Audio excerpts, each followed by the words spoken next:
नाम रोशन किया है। आइए हम अभिदन्य से बात करते हैं। नमस्ते सर। बताइए अपने विषय में।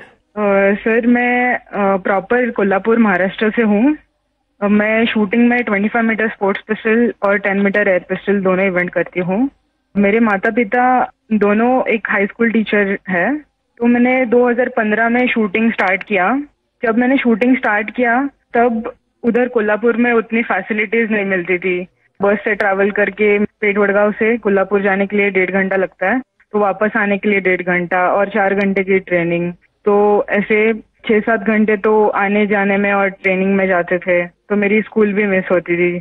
तो फिर मम्मी पापा ने बोला कि बेटा एक काम करो, हम आपको सैटरडे संडे को लेके जाएंगे शूटिंग रेंज के लिए और बाकी टाइम आप दूसरे गेम्स करो। तो मैं बहुत सारे गेम्स करती थी बचपन में, क्योंकि मेरे मम्मी पापा को दोनों को खेल में काफी रुचि थी, लेकिन वो कुछ कर नहीं पाए। फाइनेंशियल सपोर्ट उतना नहीं था और उतनी जानकारी भी नहीं थी। इसलिए मेरी माताजी का बड़ा सपना था कि देश को रिप्रेजेंट करना चाहिए और फिर देश के लिए मेडल भी जीतना चाहिए।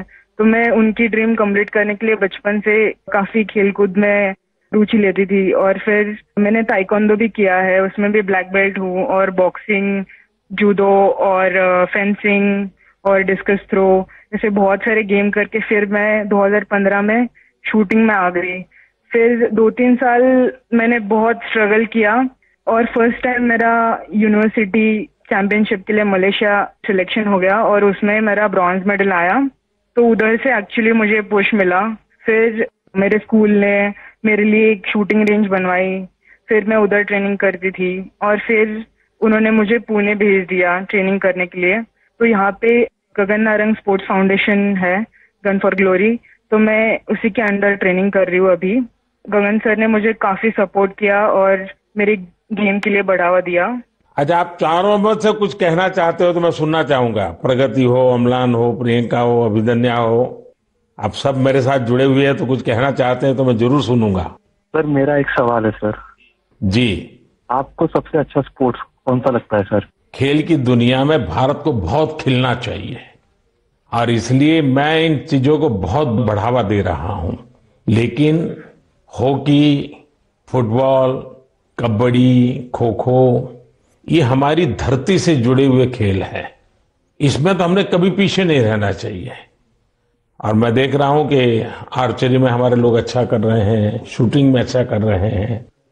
और दूसरा मैं देख रहा हूं कि हमारे यूथ में और इवन परिवारों में भी खेल के प्रति अब पहले जो भाव था वो नहीं है। पहले तो बच्चा खेलने जाता था रोकते थे, अब बहुत बड़ा वक्त बदला है। और आप लोगों ने जो सक्सेस लेते आ रहे हैं ना, वो सभी परिवारों को मोटिवेट करती है।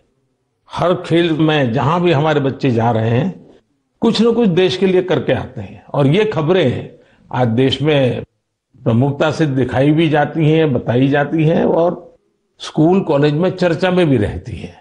चलिए, मुझे बहुत अच्छा लगा। मेरी तरफ से आप सबको बहुत बहुत बधाई, बहुत शुभकामनाएं। बहुत बहुत धन्यवाद। धन्यवाद सर। धन्यवाद जी। नमस्कार।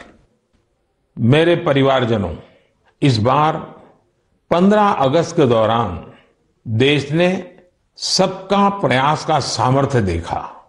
सभी देशवासियों के प्रयास ने हर घर तिरंगा अभियान को वास्तव में हर मन तिरंगा अभियान बना दिया।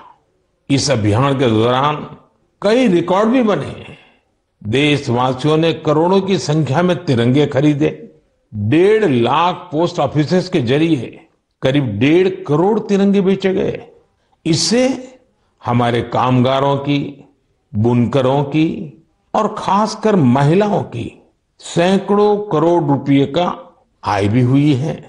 तिरंगे के साथ सेल्फी पोस्ट करने में भी इस बार देशवासियों ने नया रिकॉर्ड बना दिया।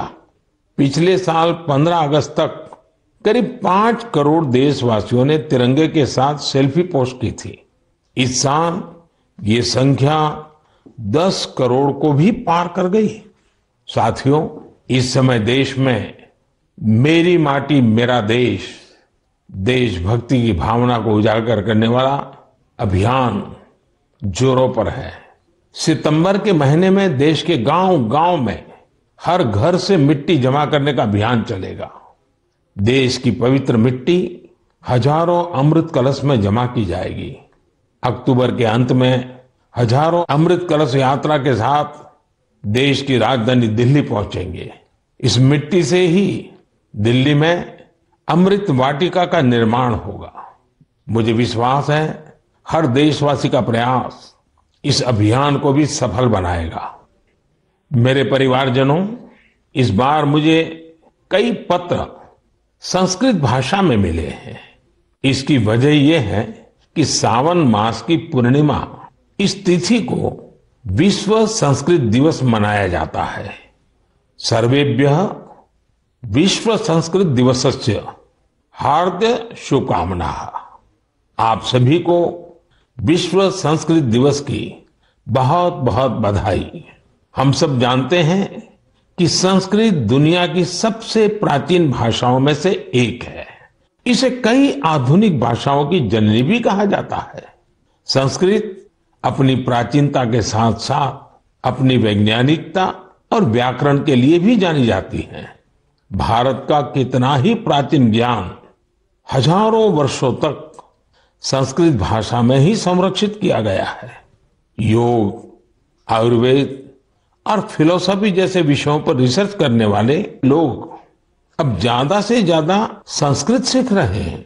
कई संस्थान भी इस दिशा में बहुत अच्छा काम कर रहे हैं, जैसे कि Sanskrit promotion foundation, Sanskrit for योग, संस्कृत फॉर आयुर्वेद और संस्कृत फॉर बुद्धिज्म जैसे कई कोर्सेज करवाता है।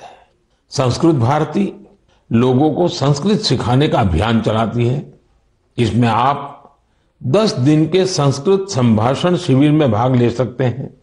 मुझे खुशी है कि आज लोगों में संस्कृत को लेकर जागरूकता और गर्व का भाव बढ़ा है। इसके पीछे बीते वर्षों में देश का विशेष योगदान भी है।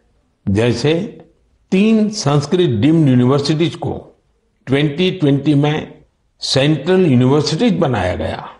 अलग अलग शहरों में संस्कृत विश्वविद्यालयों के कई कॉलेज और संस्थान भी चल रहे हैं। आईआईटीज और आईआईएम्स जैसे संस्थानों में संस्कृत केंद्र काफी पॉपुलर हो रहे हैं।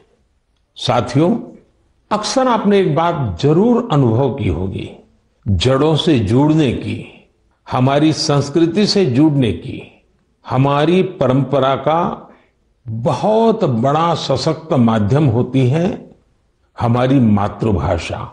जब हम अपनी मातृभाषा से जुड़ते हैं तो हम सहज रूप से अपनी संस्कृति से जुड़ जाते हैं, अपने संस्कारों से जुड़ जाते हैं, अपनी परंपरा से जुड़ जाते हैं, अपने चीर पुरातन भव्य वैभव से जुड़ जाते हैं।